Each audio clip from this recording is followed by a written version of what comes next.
Chez beaucoup d'espèces animales, et les oiseaux en sont un bon exemple, les jeunes viennent au monde en étant incapables de se débrouiller tout seuls. Pendant un temps plus ou moins long, les parents doivent donc les élever, les protéger, les nourrir jusqu'à leur indépendance. Et vous allez voir que ce n'est pas une mince affaire. Dès leur naissance, le premier réflexe des oisillons est d'ouvrir tout grand leur bec pour réclamer à manger. À partir de ce moment, les parents ne sont pas vraiment à la fête. Du lever du jour jusqu'au coucher du soleil, c'est-à-dire durant 15 ou 16 heures d'affilée, le mâle et la femelle passent leur temps à chasser des insectes et à les apporter à leur progéniture affamée.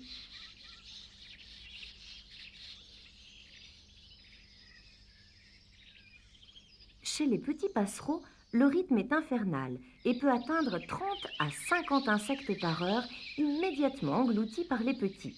Cette course folle dure environ 15 jours, si bien que tout compte fait, pour une seule nichée de mésanges charbonnières par exemple, environ 10 000 chenilles et autres insectes plus ou moins néfastes aux cultures passeront de vie à trépas, ce qui, vous en conviendrez, est écologiquement très important.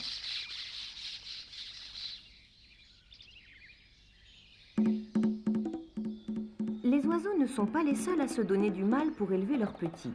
Auriez-vous imaginé par exemple que les guêpes y consacrent pratiquement l'essentiel de leur courte existence? Voyons cela de plus près. À leur naissance, les jeunes guêpes sont d'abord des larves, sortes d'asticots installés chacun dans une des alvéoles du nid. C'est leur mère qui se charge de les alimenter en capturant toutes sortes d'insectes. Mais au contraire des oiseaux, qui ne font que mettre leur prise directement dans le bec de leurs petits, les guêpes préparent la nourriture. Celle-ci est soigneusement broyée, débarrassée des parties trop dures et transformée en une sorte de beefsteak haché bien juteux.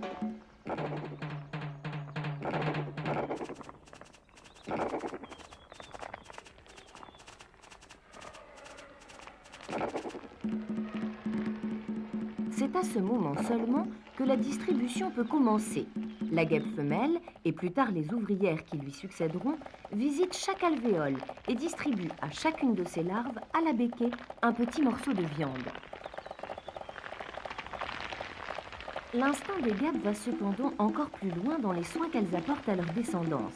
Lorsqu'il fait très chaud, par exemple, ces étonnants insectes pompent de l'eau au bord d'une flaque des alentours et la gardent en réserve dans leur jabot.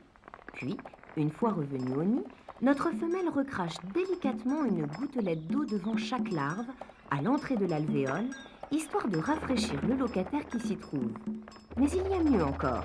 Si c'est nécessaire, les guêpes savent aussi se transformer en ventilateurs. Ainsi, grassement nourries et maintenues toujours à la température idéale, les larves ne tarderont pas à se métamorphoser en guêpes adultes. Assurer la survie de ces petits implique également de savoir les protéger des prédateurs. Pour cela, les techniques sont variées, mais voyons celle du petit gravelot. Première étape, il faut avertir du danger en poussant des cris d'alarme. Chez la plupart des espèces animales, ces signaux d'alerte sonore provoquent automatiquement chez les jeunes un réflexe de dissimulation et une immobilité totale. Si le danger se précise, il faut jouer plus fin encore. Par exemple, faire semblant pour l'adulte d'être blessé en se traînant lamentablement pour attirer le prédateur, bien entendu, dans la direction exactement opposée à l'endroit où se trouvent cachés les jeunes.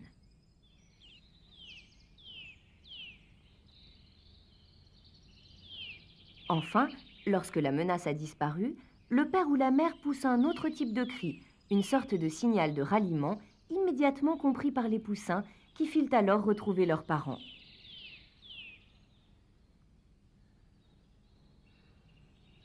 Après l'apport de nourriture et la défense contre les prédateurs, les parents nourriciers ont bien souvent une autre tâche essentielle à assumer, celle de réchauffer régulièrement leurs petits.